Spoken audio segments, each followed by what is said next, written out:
আজ আমি তোমাদের ওজাইব সম্বন্ধে বলবো, মানে ওজাইব অঙ্কন কি করে করে।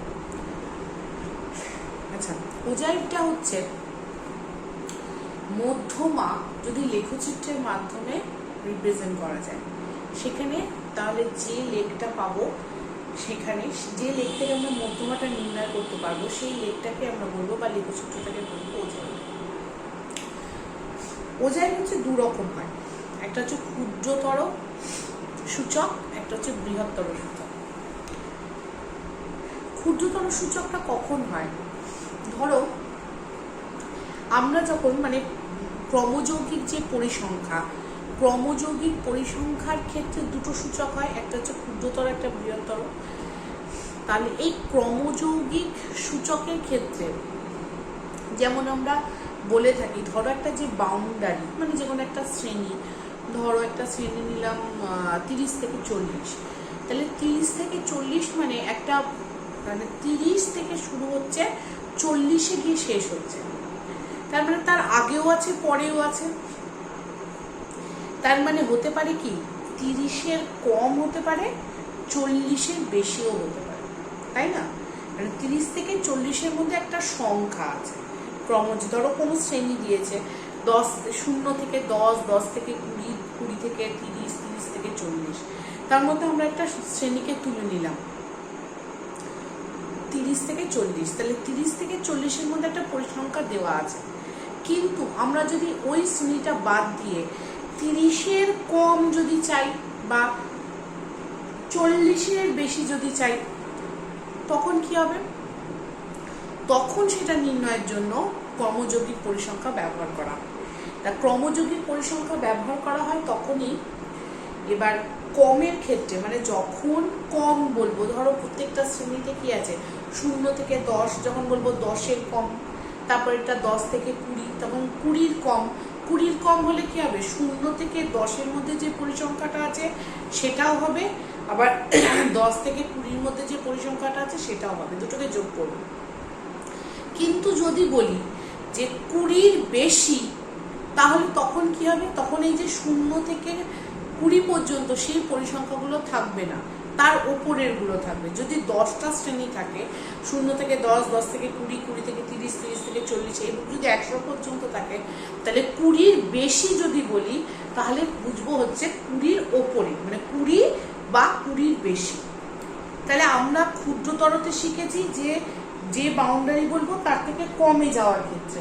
এবার বলছি সেই সংখ্যাটা এবং তার থেকে বেশি যাওয়ার ক্ষেত্রে, এটাকে বলবো বৃহত্তর সূচক।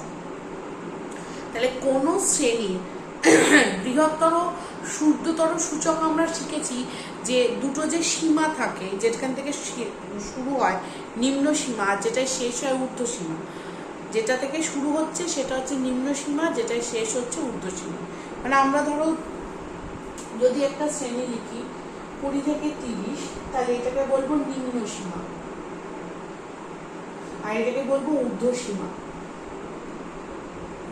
তাহলে কম যখন হবে তখন নিম্ন সীমার কম, যখন কম হচ্ছে তখন ঊর্ধ্ব সীমার কম হচ্ছে, তাই না?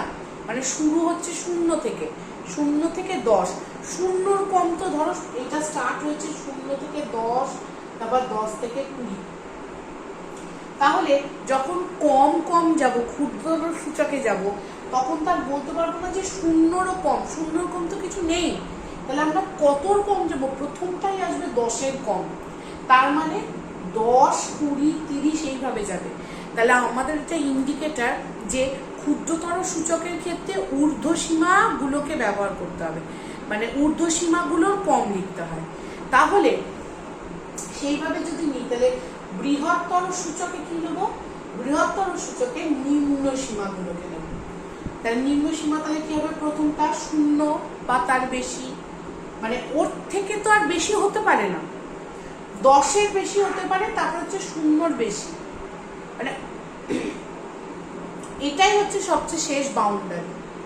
তাহলে হচ্ছে 0-র বেশি, তারপরে 10-এর বেশি, তারপরে 20-র বেশি।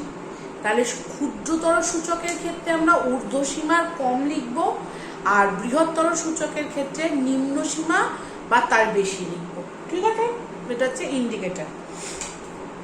এবার এই হিসেবে আমরা ক্রমযৌগিক পরিসংখ্যা করবো। তা ক্রমযৌগিক পরিসংখ্যা তো তোমরা শিখেওছো, তাও আমি আরেকবার বলছি।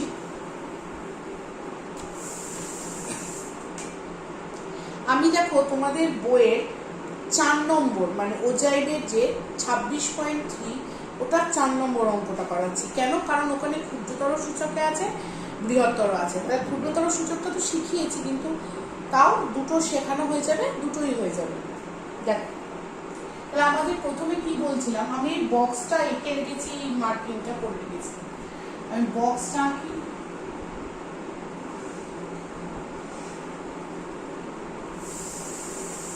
বক্সটাতে কি আছে? শ্রেণী, পরিসংখ্যা। আমি বলেছিলাম ক্ষুদ্রতর সূচকের ক্ষেত্রে যে শ্রেণীটা পরিবর্তন করতে হবে, কারণ ক্রমযৌগিক পরিসংখ্যা নিতে গেলে কিন্তু ওই মধ্যম শ্রেণীটা নিতে হয় না। মানে এই 100 থেকে 120, 120 থেকে 140, 160, 160 থেকে 180, তারপরে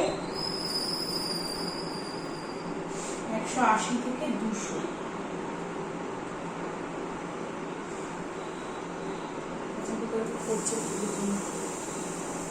ঠিক আছে, এটার পরিসংখ্যা হচ্ছে 12, 14, 8, 6, 10। তাহলে আমরা যদি ক্ষুদ্রতর সূচকে যাই তাহলে কি নেব? ঊর্ধ্বসীমা মানে শ্রেণী, ক্ষুদ্রতর ক্ষেত্রে, ক্ষুদ্রতর সূচকের ক্ষেত্রে ক্ষুদ্রতর 120 এর কম,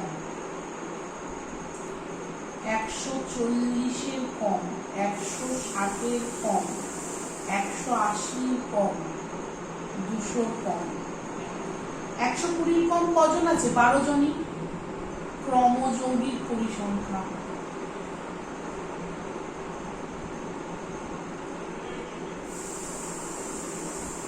এবার 140 এর কম মানে কি? 12 জনও আছে, 14 জনও আছে। তাহলে 12 প্লাস 14 28, 26। 160 এর কম মানে 12, 14, 8 মানে 26 এর সাথে 8 যোগ করো। 26, 27, 28, 29, 30, 31, 32, 33, 34। 34 এর সাথে 6 যোগ করো, 40। 40 এর সাথে 10 যোগ করো, 50। ঠিক আছে। এবার বৃহত্তর ক্ষেত্রে কি করবো? তাহলে তোমাকে এখানে ছকটা আরেকটু বৃদ্ধি করতে হবে। এখানে লিখতে হবে কত? শ্রেণী, বৃহত্তর সূচক। এবার কি হবে? এখানে কি লিখেছিলাম? 120 কম মানে কোনটা নিয়েছিলাম? ঊর্ধ্বসীমা। আমি কি বললাম? নিম্ন সীমা নিতে হবে। মানে 100-100-র বেশি তার হতে পারে না, সর্বনিম্ন হচ্ছে 100। 100-র ওপরে যা হবে তাহলে কি হবে? 100 বা 100 এর বেশি। এখানে কত হবে? তারপর একটা 120 বা 120 এর বেশি। তারপর হবে 130 বা 130 এর বেশি। তারপর 140 বা 140 এর বেশি। এই সরি, হ্যাঁ 160 বা 160 এর বেশি। 180 বা 180 বেশি। তাহলে এখানে 100-র বেশি বলতে কি? দেখো 100 থেকেই স্টার্ট হয়েছে, তাহলে 100-র বেশি মানে সব। আর সব পুরো পরিসংখ্যা কত পেয়েছি? টোটাল 50। তাহলে এখানে হচ্ছে ক্রমযৌগিক পরিসংখ্যা কত হবে? 50। এখানে লেখো ক্রমযৌগিক পরিসংখ্যা। তো দেখা যাচ্ছে তো? দেখে নিয়ে একটু। হ্যাঁ ঠিক আছে। তারপরে দেখো যখন 120-র বেশি বলবো, তাহলে 120-র বেশি মানে 120-র নিচে যে আছে সে থাকবে না, তার মানে 12 থাকবে না। মানে 100 থেকে 120-র মধ্যে যে পরিসংখ্যাটা সেটা থাকবে না, তার মানে 50 মাইনাস 12 38। তারপরে 140-এর বেশি, 130 কেন লিখলাম মাঝে, সরি, 140 হবে, 160, 180, 200,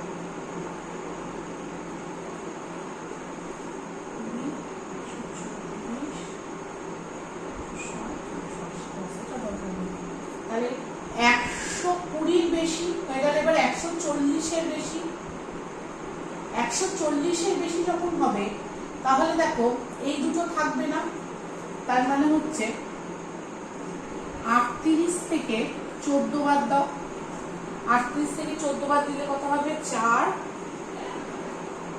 2 24। তারপরে 24 থেকে 8 বাদ দাও, 24 থেকে 8 বাদ দাও, 24 থেকে 8 বাদ দিলে হবে হচ্ছে 16, আর 16 থেকে 6 বাদ দাও, 10। তাহলে দেখো মিলে গেল না। 180-র বেশি কজন আছে এখানে, মানে 180 থেকে 200-র মধ্যে কজন আছে, 10 জন। তাহলে 180-র বেশি কতজন হলো, 10 জন। যাতে দেখবে মনে রাখবে এক্ষেত্রে যেমন ক্ষুদ্রতর ক্ষেত্রে যেমন প্রথম পরিসংখ্যা দুটো ঠিক হয়, বৃহত্তর ক্ষেত্রে কিন্তু শেষের পরিসংখ্যা দুটো সমান হয়। যদি পরিসংখ্যা সমান না হয় তাহলে বুঝবা ভুল হয়েছে, ঠিক আছে, এটাকে ইন্ডিকেটর। এবার এই ছকটা প্রথমে করে নিতে হবে। যদি দুটো একসাথে দেয় তাহলে পুরো গোটা ছকটা করবে, আর যদি আলাদা আলাদা দেয়, যে ক্ষুদ্রতর ক্ষেত্রে তাহলে ক্ষুদ্রতর এইটুকু করবে, যদি বৃহত্তর দেয় তাহলে শ্রেণী পরিসংখ্যা এই মাঝেরটুকু করবে না, তারপরে এইটুকু করবে, ঠিক আছে। এটা আমাদেরকে স্ক্রিনশট নিয়ে নিতে হবে।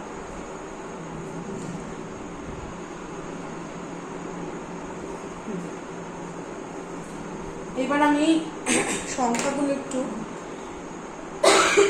সাইডে লিখে রাখি, নাহলে ভুলে যাব।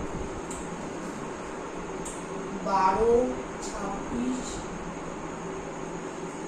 40, 50, হচ্ছে 50, 38, 38, 24, 16, 10 মুছে দিই ছকটা। এটা তোমরা খাতায় করবে, ঠিক আছে, আগে এটা খাতায় করবে। তারপর গ্রাফ পেপারে এক্স অক্ষ বরাবর শ্রেণীটা নেব। এবার শ্রেণীটা কি করে নেবো, কি বলেছিলাম, যে যেটা শ্রেণী থাকবে যদি 0 থেকে স্টার্ট হয়, নাহলে 0, না হলে ব্রেক কোড যদি 0 থেকে স্টার্ট না হয়, এখানে যেমন 100 থেকে স্টার্ট হয়েছে, তাহলে ব্রেক বলতে প্রথম 5 ঘরকে তোমরা এরকম ডট ডট দিয়ে ছেড়ে দেবে, 5 ঘর, তারপরে থেকে শুরু করবে। তারপরে কত হচ্ছে, 5 ঘরের পর প্রথম বাউন্ডারি কত আছে, 100। তারপরে 5 ঘরও নিতে পারো, 10 ঘরও নিতে পারো। তাহলে আমি 5 ঘর পর নিলাম 120। একটা নির্দিষ্ট মান নেবে, 5 আর 10 নিলে আমাদের মার্ক করতে সুবিধা হয়, তাই 5 ঘর। কেউ যদি ভাবে যে আমি 15 ঘর করে নেবো, কেউ যদি ভাবে 14 ঘর করে নেবো, তাও নিতে পারে, 7 ঘর করে নেবো, তাও নিতে পারে, কিন্তু সেটাতে আমাদের মার্ক করতে অসুবিধা হবে। 100, 120, 140, 60, 80, 200। এবার আমরা মার্ক করব। দেখো প্রথম ছকটা ক্ষুদ্রতর ক্ষেত্রে বলছি। ক্ষুদ্রতরটা কি ছিল, 120-র বেশি, 120-র কম কত ছিল, 120-র কম 12। তাহলে আমি এখানে মার্ক করে রেখেছি তো 10 আর 2 12, মানে হচ্ছে এই জায়গাটা। তারপরে 26, 140-এর কম, 26 মানে 25 আর 1 26। তারপরে 34, 34 হচ্ছে এই যে জায়গাটা 160-এর কম। তারপরে 180 হচ্ছে 40, 180, তারপরে 50,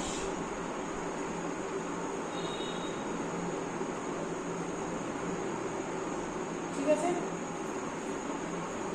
তারপরেরটা দেখো, তাহলে আমি এটাকে যুক্ত করি, এই যুক্ত করলাম, এই যুক্ত করলাম, এই করলাম, এই করলাম, এই রাউন্ডার, এই রাউন্ডার, এই রাউন্ডার।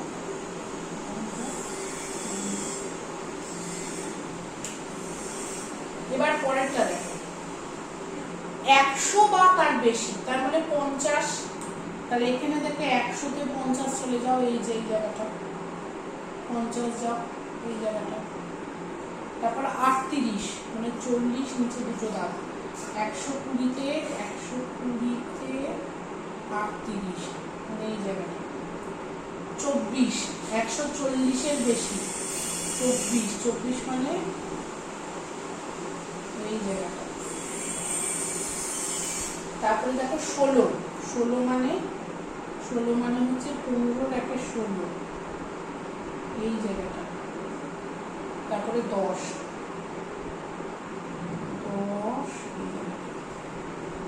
এবার এটা যোগ করি, এই করলাম যোগ, এই করলাম যোগ,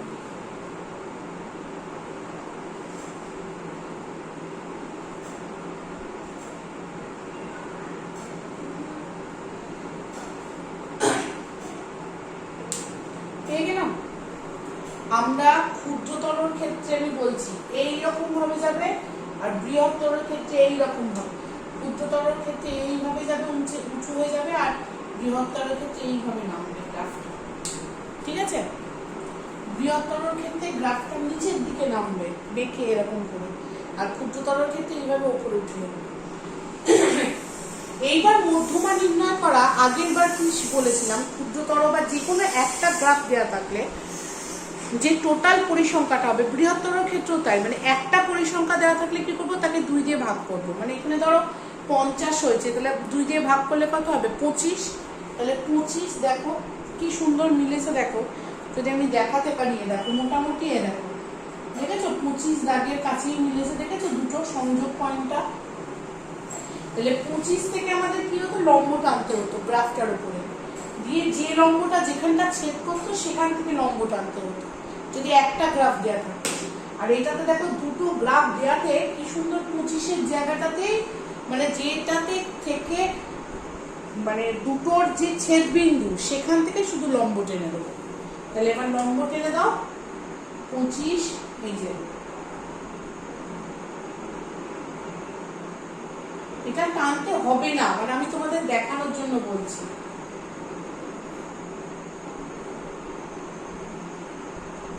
এইটা এবার লম্ব টেনে হয়ে গেল, এটাই হচ্ছে নির্ণয় মধ্যমা। তাহলে যদি দুটো গ্রাফ থাকে তাহলে এই লম্বটা টানতে হবে না। এটা আমি ডটেড লাইন দিয়েছি, কিন্তু এটা লম্ব একদম স্কেল দিয়ে সোজা লাইন টানবে। এখানে আমার একটু ভুল হতে পারে, কারণ এটা তোমার একদম মাপ নিয়ে আঁকা নয়। তোমরা দেখবে, করবে যে কত হচ্ছে বেরোবে, দেখবে ওই 140-এর আশেপাশেই বেরোবে, ঠিক আছে।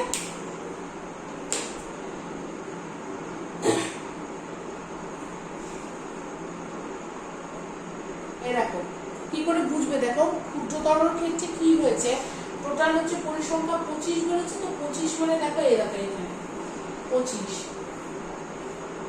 মানে হচ্ছে 2 নম্বর শ্রেণীটা, 120 থেকে 140-এর মধ্যেই বেরোবে। তাহলে দেখো আমার দাগটাও দেখো 140-এর আগেই ঠেকেছে, তাহলে 140-এর আগেই হবে, ঠিক আছে। তাহলে মধ্যমা বেরোবে 120 থেকে 140-এর মধ্যে। নির্ণয় করবা সূত্র দিয়ে। তাহলে এটা বুঝতে পেরেছ। তাহলে ক্ষুদ্রতর সূচকের ক্ষেত্রে কি বললাম, বারবার ঊর্ধ্বসীমা কম কমে লিখব, আর বৃহত্তর ক্ষেত্রে নিম্ন সীমা বেশি করে লিখব। মানে নিম্ন সীমা যেটা থাকবে এখানে আছে 100, 100 বা তার বেশি, 120 বা তার বেশি, 140 বা তার বেশি, 160 বা তার বেশি, 180 বা তার বেশি। ওটার ক্ষেত্রে যেমন যোগ করতে গিয়েছিলাম, এটা হচ্ছে পুরো পরিসংখ্যাটাকে যোগ করে নেবো, একদম যেতে পরিসংখ্যা থাকবে পুরো পরিসংখ্যাটা যোগ করে নেবো, সেই পরিসংখ্যাটা হবে সবার ওপরে। তারপরে সেখান থেকে প্রথম শ্রেণীটা বিয়োগ হবে, তারপরে এটা দ্বিতীয় শ্রেণী ক্রসে বিয়োগ করতে, ওটা যেমন এরকম যোগ করতে গিয়েছিল এরকম, তাই না? এটা হচ্ছে যোগ করতে মানে এখানে ধরো 12, এখানেও 12, তাহলে এটা হবে এই 14 যদি হয় তাহলে 12 আর 14 বিয়োগ যোগ করে এখানে আসছিল, আর এখানে বিয়োগ করতে নামবো, এখানে হচ্ছে 12, এখানে 50, তাহলে এটা বিয়োগ করে 38, আবার এটা বিয়োগ করে এখানে হবে 24, মানে এটা হচ্ছিল এইভাবে যাচ্ছিল আর এটা হচ্ছে এইভাবে আসবে জিগজ্যাগ প্যাটার্নে। একটা প্যাটার্ন এইরকম করে যাবে ক্ষুদ্রতর ক্ষেত্রে, আর বৃহত্তর ক্ষেত্রে এইভাবে বিয়োগ করতে আসবে, ঠিক আছে? তোমরা করবে। আর মধ্যমাটা কি বললাম, যদি একটা গ্রাফ থাকে তাহলে টোটাল পরিসংখ্যাকে 2 দিয়ে ভাগ করবে, যে সংখ্যাটা বেরোবে সেখানে দাগ থেকে ওই গ্রাফটার উপর লম্ব টানবে, আবার ওই বিন্দু থেকে নিচের দিকে লম্ব টানবে এক্স অক্ষের উপরে। আর যদি দুটোই দেওয়া থাকে তাহলে দুটো যে ছেদ বিন্দু সেখান থেকে এক্স অক্ষের উপর লম্ব টেনে দেবে, তাহলে নির্ণয় পরিসংখ্যা পেয়ে যাবে। আর আমি লেখাটা তোমাদের লিখে দিয়ে দিচ্ছি, ঠিক আছে? আর যদি কোনো অসুবিধা থাকে তোমরা জিজ্ঞেস করে নেবে।